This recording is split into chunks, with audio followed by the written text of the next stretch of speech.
Bem-vindo ao canal Resumo de Milhões. Deixe seu like, isso nos ajuda muito para cada vez mais trazer conteúdos enriquecedores. Resumo do livro Pai Rico, Pai Pobre, Robert Kiyosaki. Pai Rico, Pai Pobre é um clássico das finanças e seus ensinamentos permanecem mais atuais e necessários do que nunca. Talvez seja o maior livro de educação financeira do mundo, com lições valiosas sobre o dinheiro.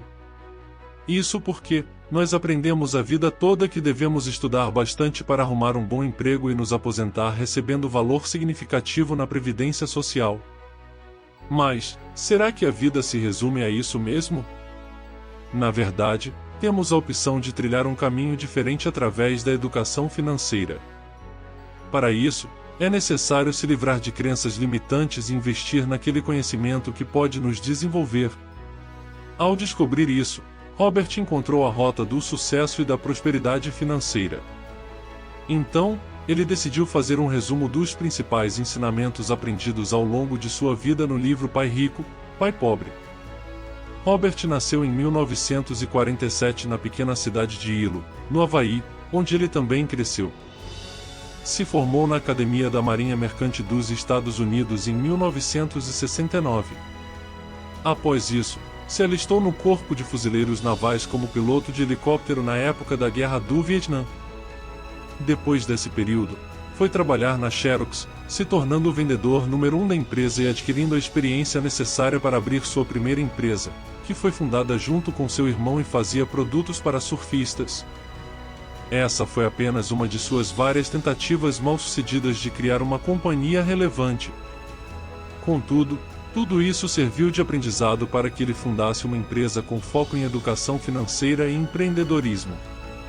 Em 1997, escreveu seu primeiro livro mais famoso, Pai Rico, Pai Pobre, que já foi traduzido para 40 idiomas. Além disso, ele escreveu outras 26 obras e se tornou uma referência internacional por falar de maneira simples e didática sobre finanças e investimento. Robert cresceu sob a influência de duas figuras paternas, seu pai biológico e o pai de seu amigo Mike. O primeiro era muito inteligente e instruído, tinha PhD e sempre foi destaque no meio acadêmico. O outro nunca concluiu o ensino médio. Ambos foram homens bem-sucedidos em suas carreiras, trabalharam arduamente durante toda a vida e oferiram rendas consideráveis. Contudo, um sempre passou por dificuldades financeiras, enquanto o outro se tornou o homem mais rico do Havaí. O interessante é que ambos acreditavam firmemente na instrução, mas não sugeriram o mesmo tipo de estudo. Eles tinham ideias muito diferentes sobre dinheiro, então Robert ouvia o conselho dos dois e refletia sobre eles. Esse processo se mostrou valioso no longo prazo, pois ele aprendeu a pensar por si mesmo para tomar as melhores decisões. Um dos pais costumava falar: "Não posso comprar isso." Por outro lado, o outro proibia o uso dessas palavras. Ele insistia que Robert falasse: "O que eu posso fazer para comprar isso?" O pai rico explicava que, ao dizer automaticamente que não pode comprar algo, seu cérebro para de se esforçar. Entretanto, o ideal é fazer uma pergunta que te faça pensar em alternativas. O objetivo desse exercício não é se entregar aos desejos consumistas, mas treinar nossa mente, o computador mais poderoso do mundo. O fato de um dos pais exercitar a inteligência sobre dinheiro, enquanto o outro não, fez com que um deles ficasse financeiramente mais forte, e o outro mais fraco. Os dois pais tinham atitudes mentais diferentes. Um deles recomendava que Robert estudasse arduamente para poder trabalhar em uma boa empresa, enquanto o outro recomendava que ele estudasse para conseguir comprar uma boa empresa. Um dos pais dizia: "Não sou rico porque tenho filhos." O outro: "Tenho que ser rico por causa de vocês, meus filhos." Portanto, diante dessas diferenças, Robert decidiu dar ouvidos ao pai rico, mesmo que o outro tivesse os títulos universitários. Segundo o pai rico, a maioria das pessoas tem preço. E isso por causa de duas emoções humanas, o medo e a ambição. Primeiro, O medo de não ter dinheiro as leva a trabalhar arduamente quando recebem o pagamento, a ambição ou o desejo as leva a pensar nas coisas maravilhosas que poderiam ser compradas.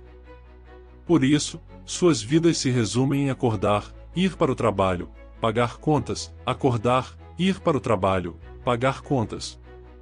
Nesse sentido, a vida das pessoas é eternamente controlada por essas duas emoções: medo e ambição. Se as pessoas ganharem mais dinheiro, elas continuam o ciclo, aumentando também as despesas. É isso que ele chamava de corrida dos ratos.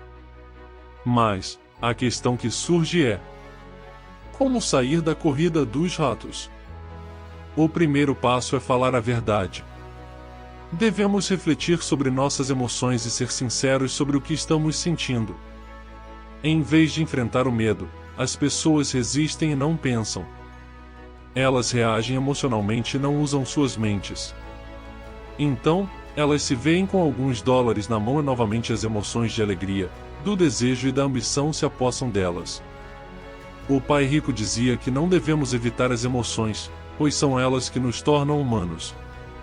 Na verdade, devemos observá-las e não reagir a elas e usar nossa mente ao nosso favor, não contra. Ele também falava que é a ignorância sobre o dinheiro que causa tanta ambição e tanto medo. Se as pessoas entendem como o dinheiro funciona e como ele afeta toda a economia, elas não seriam mais reféns de suas emoções. Além disso, não adianta simplesmente ganhar mais dinheiro.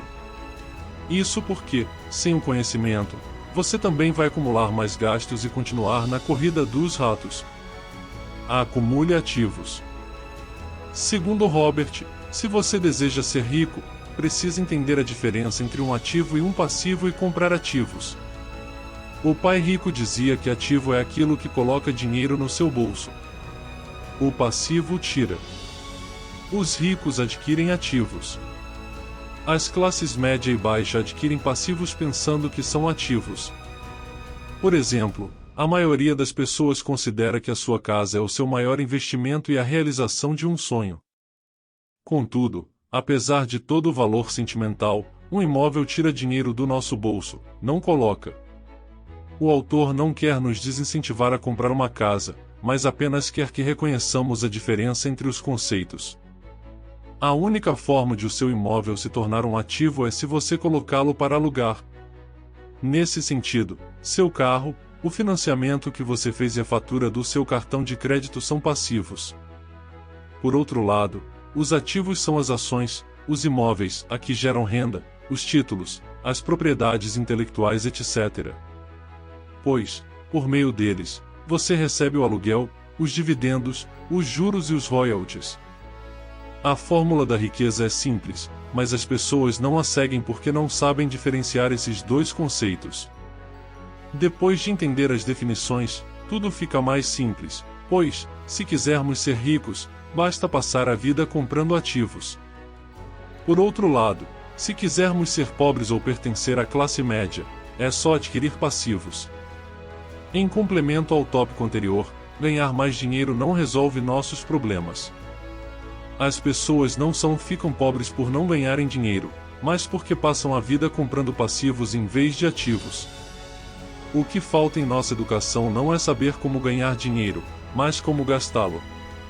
É o que se chama de aptidão financeira, o que você faz com o dinheiro depois que ganha, quanto tempo você o conserva e o quanto dele trabalha para você. Mas, à medida que nossos ativos crescem, como medir a extensão no nosso sucesso? Robert cita uma frase que pode elucidar essa questão.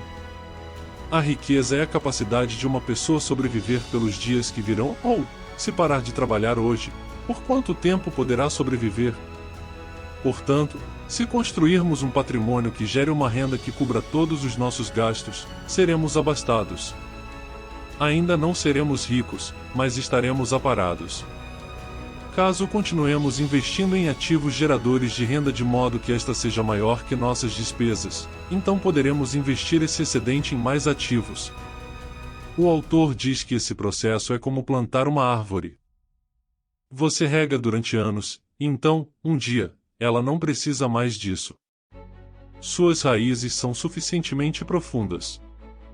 Então, a árvore lhe proporciona sombra conforme seu desejo. Robert defende a ideia de que se queremos adquirir um passivo, devemos antes investir em ativos que gerem o valor suficiente para financiar nossos desejos. Não trabalhe pelo dinheiro. A maioria de nós trabalha unicamente para pagar impostos ao governo e juros de financiamento aos bancos. Além disso, um dos maiores erros que podemos cometer é trabalhar pelo dinheiro. Isso porque, segundo o Pai Rico, o dinheiro não é real, ele é só um meio para conquistarmos coisas reais. Ele continua dizendo que somente a educação financeira pode nos dar a correta compreensão a respeito do dinheiro. Por isso, as classes média e baixa trabalham pelo dinheiro, enquanto os ricos fazem com que o dinheiro trabalhe para eles.